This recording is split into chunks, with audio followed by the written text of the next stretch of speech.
Cerita ini berasal dari berbagai sumber, mulai dari pengalaman warga sekitar hingga kisah yang diwariskan turun-temurun.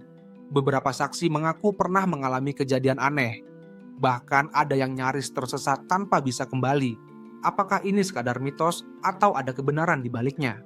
Kita akan mengungkap misteri ini lebih dalam. Malam itu, udara terasa lebih dingin dari biasanya.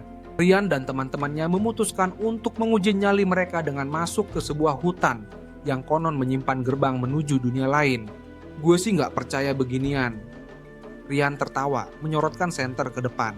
Namun, semakin mereka masuk ke dalam, suasana berubah. Hening, tidak ada suara jangkrik, tidak ada desiran angin. Salah satu temannya Bayu tiba-tiba berhenti. Suara kita, kayak hilang. Mereka saling memandang. Benar, langkah kaki mereka tak lagi terdengar di tanah berpasir itu. Detik berikutnya, Rian melihat sesuatu. Sebuah jalan setapak yang sebelumnya tidak ada. Jalur itu seperti mengundang mereka untuk melangkah lebih jauh. Tanpa pikir panjang, mereka masuk. Begitu melewati jalur itu, semuanya berubah. Pohon-pohon tampak lebih besar, udaranya lebih berat, dan yang paling aneh, langit di atas mereka bukan lagi gelap malam, melainkan berwarna keunguan. Ini, kita di mana? Suara Bayu bergetar. Tiba-tiba suara samar terdengar, seperti seseorang yang sedang berbisik tepat di telinga mereka. Kenapa kalian datang ke sini?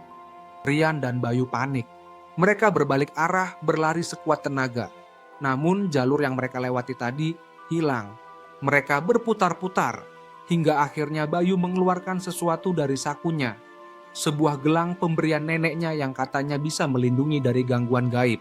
Dengan tangan gemetar, Bayu menggenggam gelang itu dan membaca doa. Angin tiba-tiba berhembus kencang, dan sebelum mereka sadar, mereka sudah kembali ke jalanan awal dengan tubuh gemetar dan napas tersengal. Jangan pernah ke sini lagi. Suara itu masih terdengar, meski mereka sudah meninggalkan tempat itu. Hingga kini hutan itu masih menyimpan misterinya.